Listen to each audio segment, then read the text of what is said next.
Welcome to Lockbox, a podcast providing real estate professionals with action items for success. My name is Jeffrey Brogger, and I'm going to be your host. I'm the founder of two real estate marketing and tech companies, STEEZY.Digital and realnurture.io. In this podcast, you'll learn from top 1% real estate and mortgage brokers the exact secrets to their success. Welcome to Lockbox. Welcome to the Lockbox podcast. My name is Jeffrey Brogger, and I'm here today with Jason Duncan. Jason, thanks for being on with us. Pleasure to be here, Jeffrey. Absolutely. So to kick it off, why don't you tell our listeners who you are and where you're from?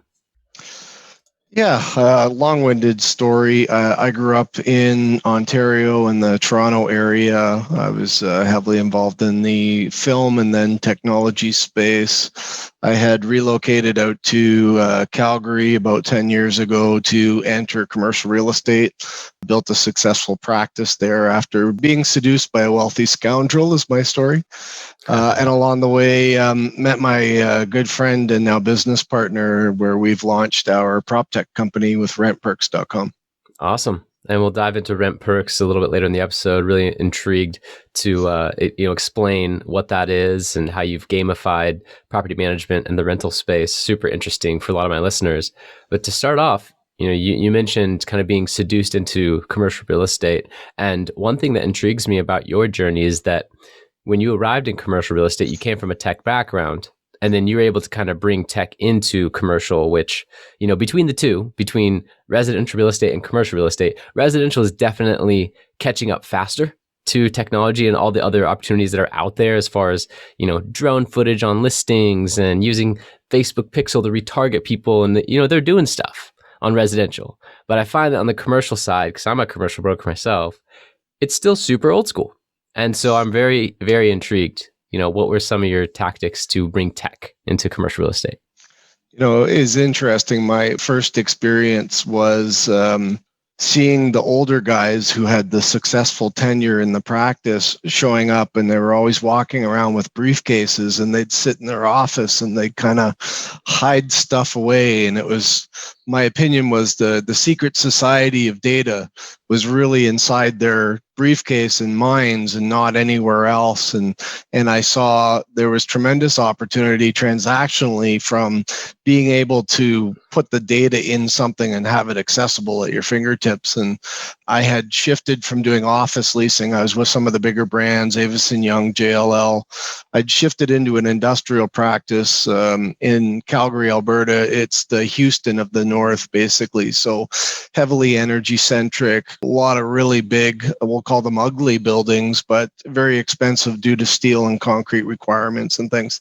Really good book of business. And what I was frustrated with was driving around the neighborhood and not being able to just look on my phone and find stuff I need. And a case in point, I built a CRM on Salesforce just so that I could have the data at the push of a button. But what I populated it with was all the brokers that I had partnered with. They have all this data that they've collected through different systems, and I merged it all. And I literally had 140 million square feet of industrial assets all in the CRM, and then I had the separation of ownership versus the operating entity as tenancy and things. It was all in there, and I'd literally drive through a neighborhood, and either there was a business that was bustling and they didn't have enough parking for staff, and operations were going nuts, and they needed a bigger building, or the opposite. And there was like a guy out broom sweeping the parking lot just to keep his job, but there was nothing going on. And so they needed to dispose of the asset. And I could literally walk in the front door of the shop and pull up Steve's contact info and sit down with the president and talk to him about what's going on. And so I really took a creative strategy about the way I wanted to do the business, which allowed me to focus more of my time on really creative deals instead of the time-consuming nature of the way the industry had predominantly been operating. Right. And so I had a pretty effective book of business over my tenure. Yeah. Yeah, that makes sense. So there's no type of MLS or, in the States, we have Reonomy for the commercial side, like LoopNet and stuff like that.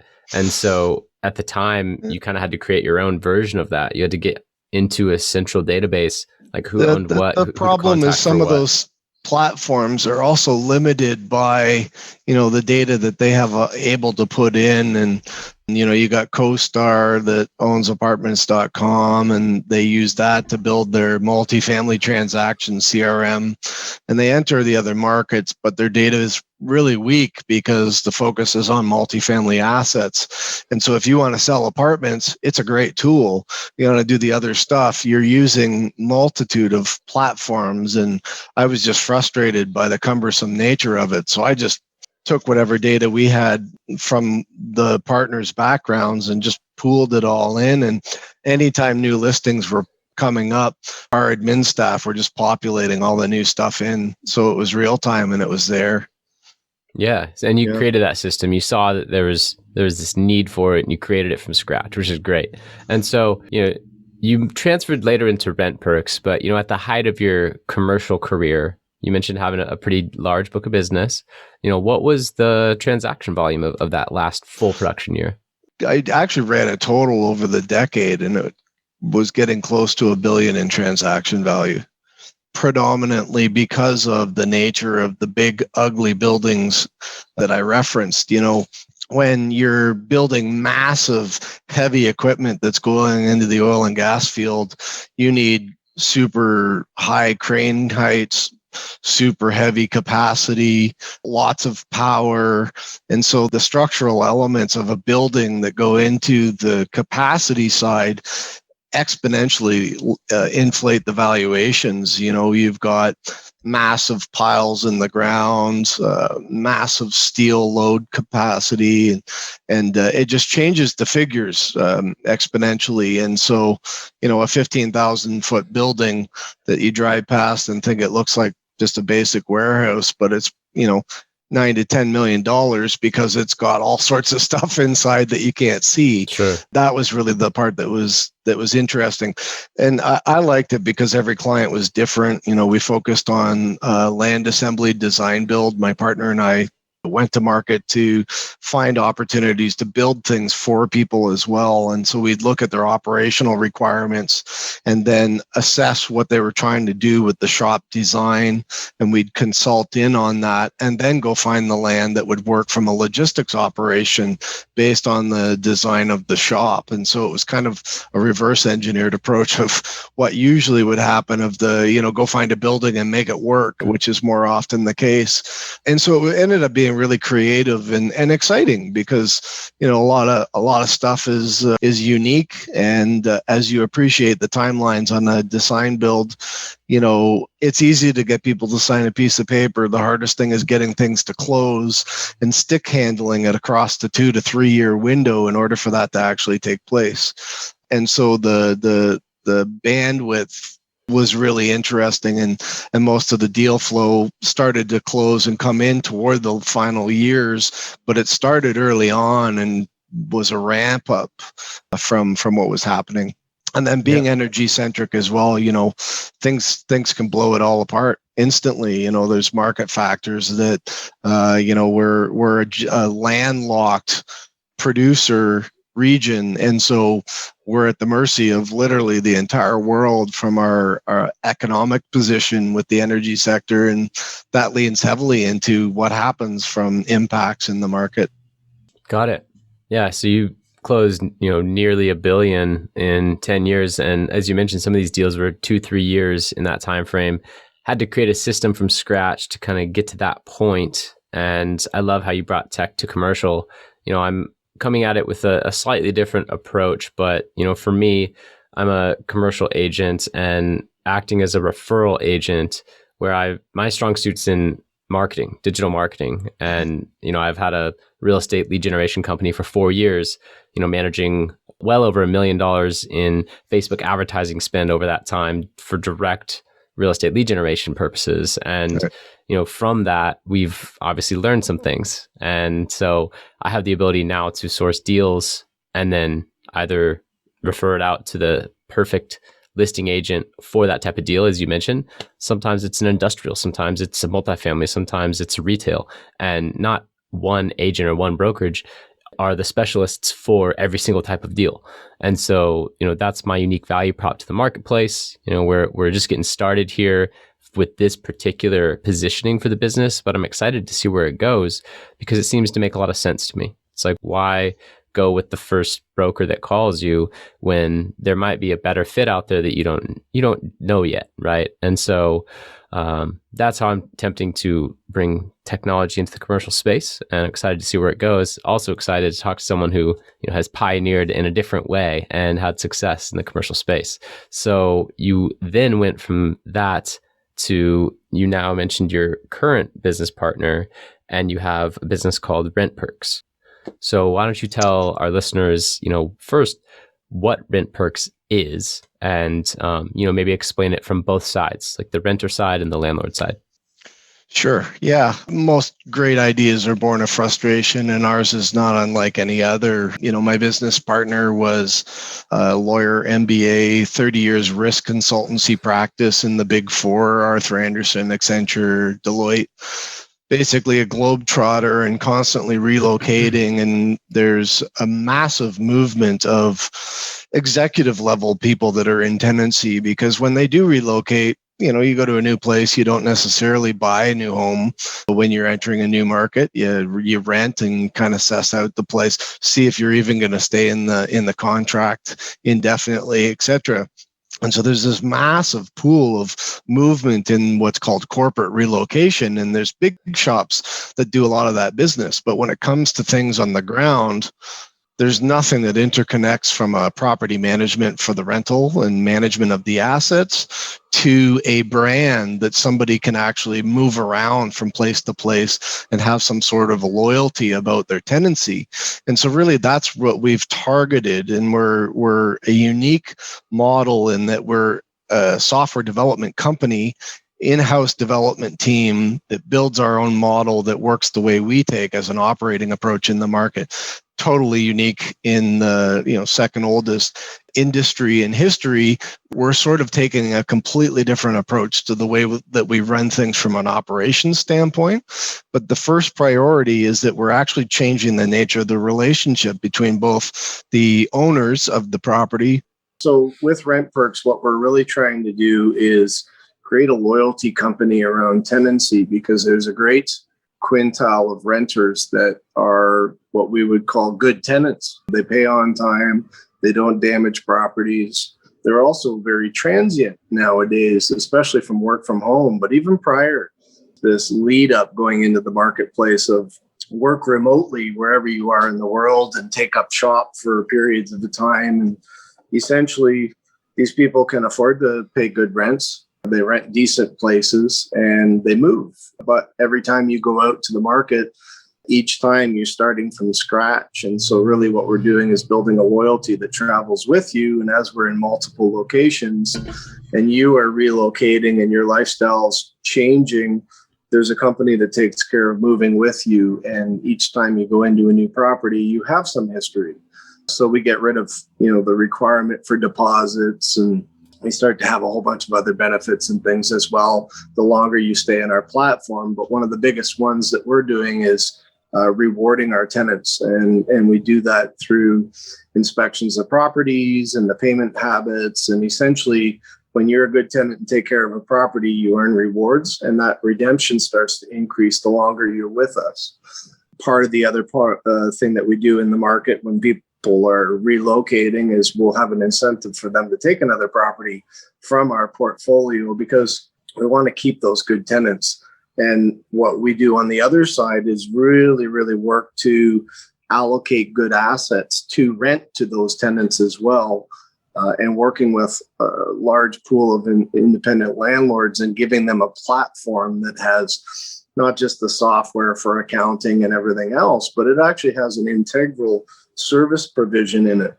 We're unique in the space in that we're not just a software company. We're actually the service provider. We're the boots on the ground. We perform all the work. We manage all the maintenance requests. We manage all the payments. We manage taking care of notices in the event that we need to post for evictions and things.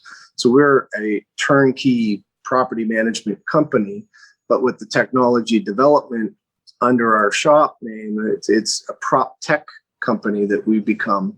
And I bring that up because there's a lot of software development companies that are out there and in the space, and they keep using all this words of prop tech, but they're not really moving toward doing things differently in the space. It's, a component of something.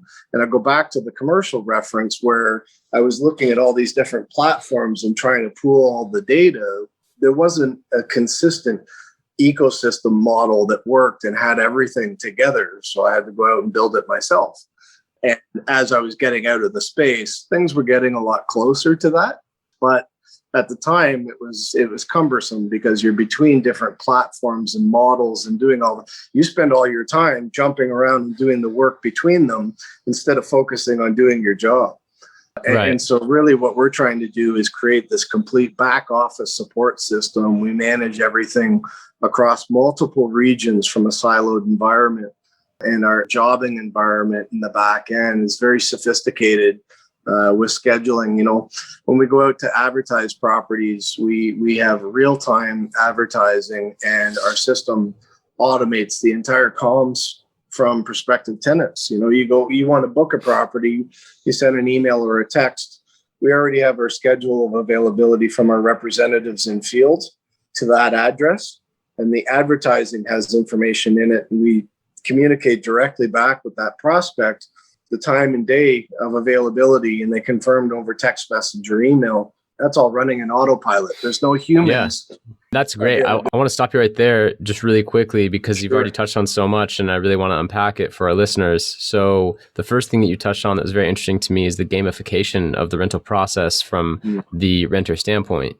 The fact that they can continue going through rent perks and finding different properties in different markets to rent through. They don't have to continue filling out their applications over and over again. They can actually become these verified accounts where they don't have to put down deposits anymore.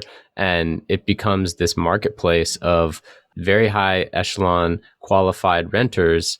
And on the flip side, the landlords then are able to partner with rent perks to get access to these renters. And it becomes this one-stop shop marketplace for really high quality renters and properties. And so I think that's very unique, and the gamification of it is genius, really. The gamification, just for my listeners to understand the power of that, the airline industry was going bankrupt previous to installing frequent flyer miles. And then all of a sudden, people are taking 3 flights to get home for Christmas.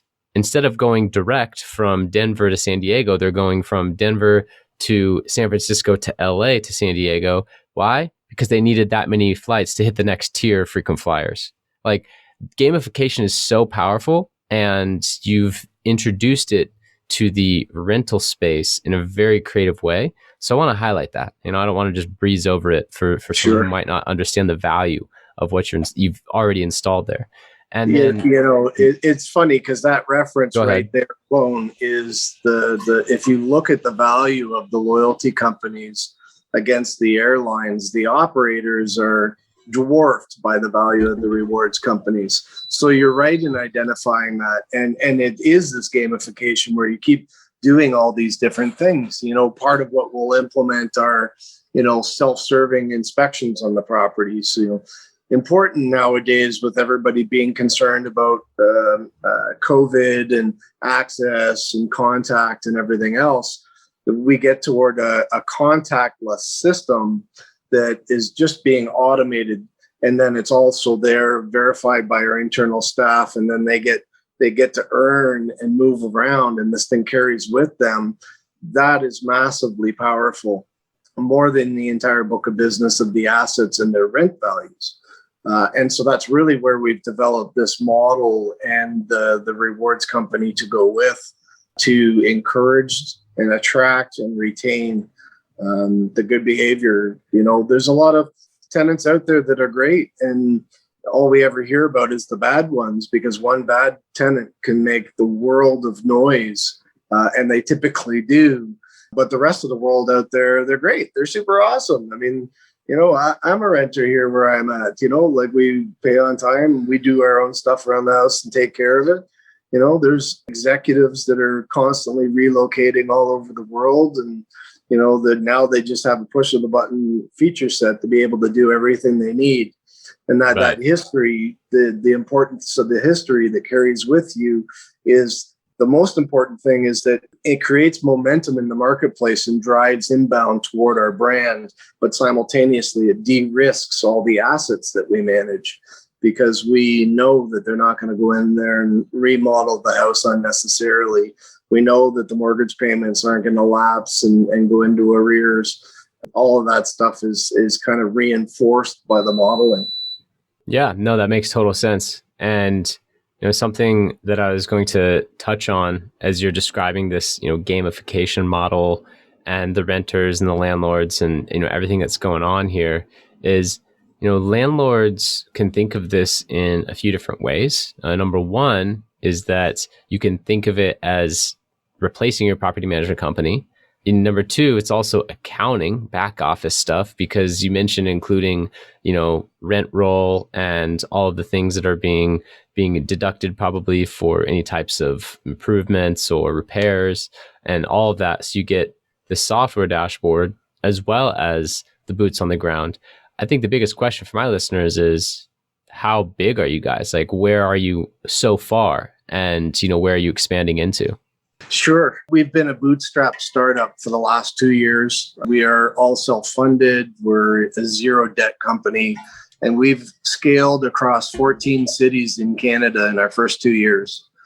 So I want to stop and highlight that for one reason, and this is where we differentiate ourselves from any property management company in the space, is that we are across multiple regions. And in the Western provinces, as it would be in the state of California, regulated regions where we have separate licensure under each of those regions, and everything operates under the real estate laws per region, but we're across multitudes of them. And the uniqueness of our model allows us to serve tertiary markets exceedingly well as we would a high density city center. And so one of the things that we're really targeting is growth into all those tertiary markets and surround some of the metropolises, and then sort of enter those larger density city centers as a secondary approach, a tier 2 or a tier 3 from our growth. We're right now at a stage where we're turning into our growth model. We have always been designed as an aggregation play, and we go to market and we acquire rent rolls either from realtors. There's a massive pool of realtors who manage maybe 15 units or less. And they typically manage those because they've got an investor client that they don't want to lose on the transactional side, but they don't want to hand it over to a property management company because most of them are involved in sales as well. And so they'll end up losing their client, and they end up taking on property management, and they hate it. I mean, it's a grindy business. Nobody likes property management except us. Because of the way we approach our operating model, we do it totally different. And so we can approach those for acquisitions. They give us the property management. They don't lose the sale because we don't do sales. We'll never be on market competing against them. And then the other books are, property managers who have books of business and they're on market. There's hundreds of them available for sale today. And so we'll go out and we'll start acquiring those. We like the smaller portfolios in a variety of locations versus the big ones in a high density city center, because we start to surround and get through those multi-markets. And that's where the branding starts to have an impact. What we're building is a brand for renting. It's rent perks, rent better anywhere. We literally are building a service model that creates deliveries in every single region with consistency. As an investor, all these people relocating, they've got assets in multiple regions. Most of your clientele on your podcast would have investments in multiple cities, and they've got three or more property management companies, and they have to go to the level of trying to teach them how they want them to work for them. It's not realistic, and most of them never really do follow through, although they might perceive in doing so. They're really just running around placing tenants because that's the way the business model works. And so what we're offering is a consistent tool set that has your entire portfolio at the push of a button, and it doesn't matter where the location is. And then having the good tenants in the platform in the background as well. which is very attractive for a lot of reasons. One question is that I'm curious if you are offering single family as well as multifamily property management. We do. And we actually launched, built around a single family model and actually around the independent landlord that, has 5 or fewer properties, and really specializing in giving them a model that makes their asset competitive in market, gives them a de-risking model for cash flow because of our placements and the way we curate our tenancies and things. And it creates a completely different landscape of opportunity as an investor going into that type of asset class. And so that was our primary focus. With my commercial real estate background, of course, it was inevitable to get into the multifamily. And in that space, where we're really targeting are not the massive portfolios. We're targeting the mom and pop operators that, they've got a group of JV investors coming together and doing these things, but they're hopeful that they're going to get a property manager to take care of things. Most of the model and most of the industry approaches it from an acceptance of what the market will prepare to deliver on. And that's it. And so we're stepping in, and we have very competitive fees, but we have all this tech, we have the rewards, we've got commercial banking integrations, and we're actually the service provider, and we're competitive against that entire landscape. And now what you have is that model that goes into the different regions, because those investors, they'll get 1 or 2 assets, and then they'll start looking at other regions, and they start moving their money around. And the multifamily market throughout North America is very unique in that on the smaller assets, up to 50 unit count or smaller, typically the larger pool. And so our model targets both. Got it. Yeah, that makes sense and will be very appealing to my listeners, because myself, I focus on multifamily, and, just to know that it could go either way is very intriguing. And prior to the podcast, you mentioned that right now you're approved in Denver, Colorado, and you're then planning on going into multiple other US markets within the coming months and years. And so, for those of you that might be interested, stay tuned on, RentPerk's website, see, I'm sure, where they're rolling out. And, this is something that I really feel strongly about, the gamification aspect, and how the renter has a history that they carry over from property to property. There's a few really unique elements here that no one else is doing that I've heard of. And, I think that this has legs to go very far. So, right now with this business in particular, what are your current constraints? You mentioned being a bootstrapped startup, which I intimately know. I've bootstrapped multiple startups, and it's a grind, but are you looking for capital? Are you looking to, for partnerships, to strategic partnerships? You looking to expand in different markets? Like what's your focus right now? What's your biggest holdback? So where we're at is just shifting into our growth model, and it's predominantly an acquisition-based model. And we're doing that from a variety of approaches, where we will consider buying outright the management rights from property management companies in different regions.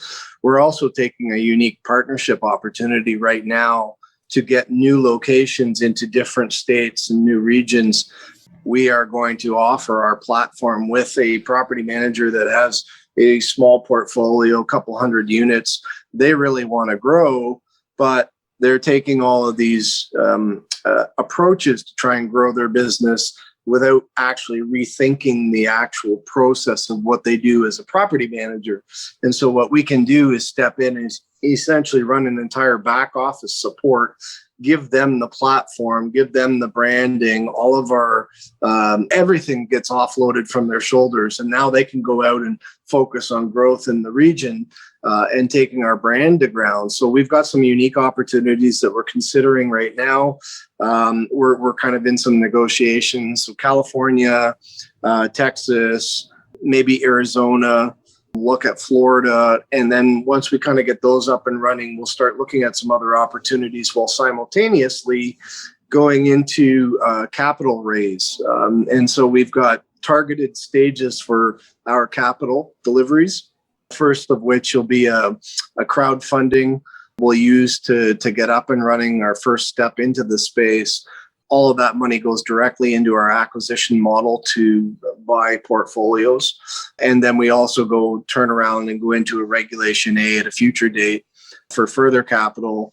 Our end goal in 2028 is an IPO. And a large part of the way that we're growing is to deploy a share pool for our partners that end up taking our brand into those locations, and they'll see significant future benefit when we do go public.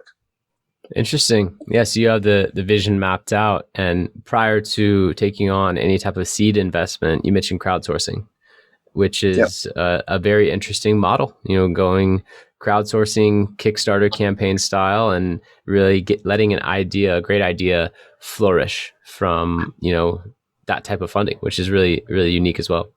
Well, the first thing that we have that we can go to a unique part of that segment with is the fact that we're rewarding and creating a model that caters to tenants as well as to the landlords, right?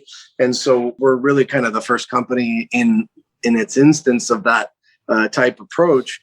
And they're usually one or the other, right? They're usually one or the other, yeah. And so, when we do the crowd fund, there's a bit of a marketing play in it as well, is to share the brand and what we're doing with our unique modeling. And no doubt we'll have tenants that become investors into some of those initiatives because they see the benefit of what we're doing to that audience, as well as the investors being de-risking all of their investments by having a consistent tool service platform that takes them wherever they want to go from an investment strategy. So it'll be really unique. And I expect that we'll have quite a bandwidth of different types of groups coming in with interest and for completely different reasons. And then when we get out to the stage of going public, we've got some really unique lead ups that we're going to do prior to that it will further legitimize everything when we do finally hit that bell. Got it.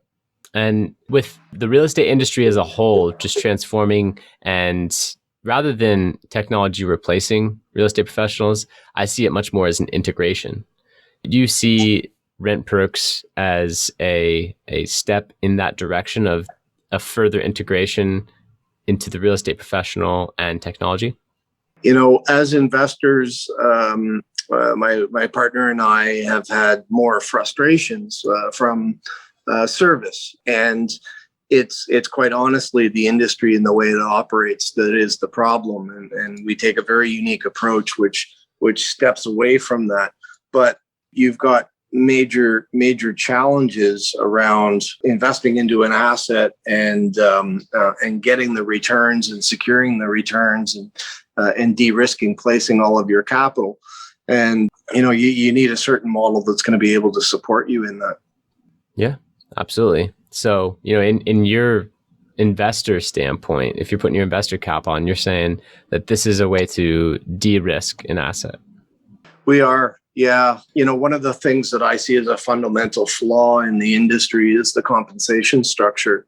Case in point, while a company makes money off of placing tenants under their lease fees, and we do as well, the compensation in the staffing model is exactly the same. And what ends up happening is, you've got people that are running around placing tenants in properties, and that becomes their job, but they're getting compensated to do so. So they don't really care about the due diligence and the placement. They just shove people in the door and get paid. It's an ethical flaw, if you ask me. And so the way we operate, we kind of run an operations center for property management the way Amazon runs logistics. Everything is from a siloed location and deploys multi-regional. And then the way we integrate with our staff is more like Uber, where we're digitally integrated. And so, coming back to the technology separation, it's important to understand that there are a lot of companies that are actually removing the human contact.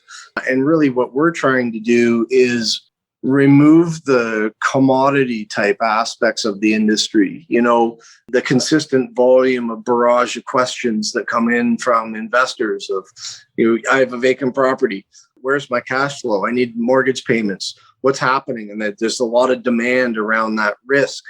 we automated the entire process so that we actually tell you what we're doing with a vacancy in the marketplace. And it's real-time data because we're a data company. It's all in the background. All we did was turn on some switches to actually highlight and display that into a reporting module that tells you what's happening with your vacancy. And it gets real-time data that allows you to have higher level conversations with the representative managing your property in fields.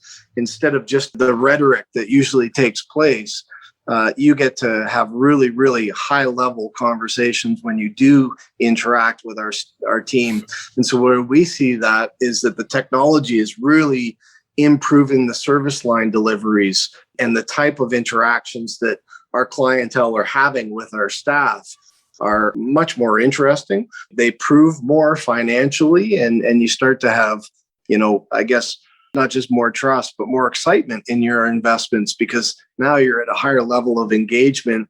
You're really talking about what the market's doing, what your assets doing, and not just chasing rents and the typical sort of line of questioning that takes place that we've seen consistently from the market and experienced ourselves. Right. And as a commercial real estate broker and investor, if you had multifamily properties and rent perks existed, while you were active, would you have used it on your properties? I think multifamily is very uniquely interesting in this space. And we have some specific ways that we target the management of them that is unique to us. And I think sort of some of my visioning from my experience, reapproaching the entire staffing model. I used to use the analogy of pulling up to a apartment when you're a young renter and you're going in to rent a property, and there's the fat guy in flip-flops smoking a cigarette, mowing the lawn, and that's who takes you in to show your property. You've already had a horrible experience, and you've reduced the actual income potential to the asset simultaneously because you're negotiating against yourself by that whole relationship.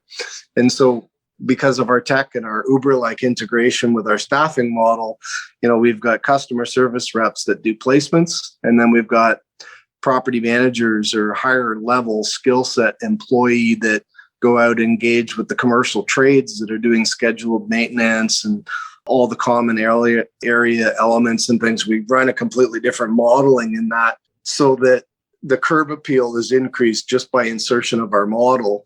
That's going to get you better top line revenues to the asset just by us being there. Then you add in all the services, the rewards, the banking, and it just improves the asset overall. And when you look at the line item in the NOI from a competitive nature, we're probably going to cost a little bit less even than that current cost, but we're going to improve the top line revenue of an asset. So it's a no-brainer in my mind. The industry is very traditional in its mindset. As you have noted, we discussed earlier, you experienced that. It's kind of got its head in the sand in most instances. And so really what we're hoping to do is get into opportunities where we can highlight why we need to approach with new thinking and new ways of doing things for any of it to change, because we keep making tools to make the things that we're doing already a little bit better, but they're marginal improvements. They're not a re-envisioning the wheel approach. And that's what we'd like to think we are, and the way that we're taking this to ground. Got it. Yeah, it makes total sense. I think it's super innovative. And, myself, I'm an innovator. So I always appreciate technology companies, marketing companies that are on the cutting edge, and you're doing some really amazing things with Rent Perks. So really appreciate you being on the show. Is there anything that I should have asked you or anything that you'd like to expand upon from earlier? One of the approaches that we're taking in our acquisition that is unique, where there are sizable portfolios from the investor audience that's out there, we're considering an opportunity of actually buying the management rights from you. And so we are the first management company that is actually going to show up on your doorstep and pay you to give us your business. And that's an accelerant of our market trajectory. And our ability to enter new regions on average is about 30 to 50 unit count. from a cash flow standpoint, in order for us to get licensed, do all the things we need to do, get staffed and be up and running, like 50 doors or less, like that's really low. And so it allows us on almost every instance of negotiation to enter a new region with relative ease. And then we'll just go through the onboarding process in that. But, turning it around and actually to the investors out there who are paying property management company and they've just accepted the way it's going, we'd like to talk to you because we may have an offer that would create some money in your pocket that you can go and spend for more investments while simultaneously getting a better service provider. Makes total sense. And how can listeners contact you if they're interested in any of that? Rentperks.com. Everything is right there on our website. There's a real-time chat. You can always just jump on there and it'll get a hold of somebody and try to contact me as best you can. And I'll kind of cipher through and work through any opportunities that may surface. But we're here. We're 24/7. We're always operating. So there's always people around and we'd be happy to discuss any opportunities with your audience. Excellent. Jason Duncan, everyone, RentPerks, previous experience in commercial real estate and, many other aspects of the real estate industry. So really appreciate having you on and appreciate what you're doing with RentPerks.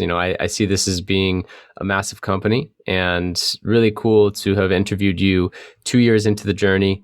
You mentioned the goal of going public in 2028, which would apparently be about 10 years after you initially hit market, right? So yep. I love that ambitious goal. And, I wish that for you. I wish you all the best. So thank you for being on the show. I really appreciate you inviting me. It's been a pleasure speaking with you today, Jeffrey. And thanks very much for the opportunity. I look forward to speaking to you further. Likewise. Thank you for listening. If you want to accomplish your real estate goals, then I highly suggest downloading my free Ultimate Real Estate Goal Setting Framework. The link is in the description of the show, and it will help you break down your annual income goal into the amount of phone calls, appointments, or open houses you need in order to achieve that goal. Thank you so much, and we'll see you next time.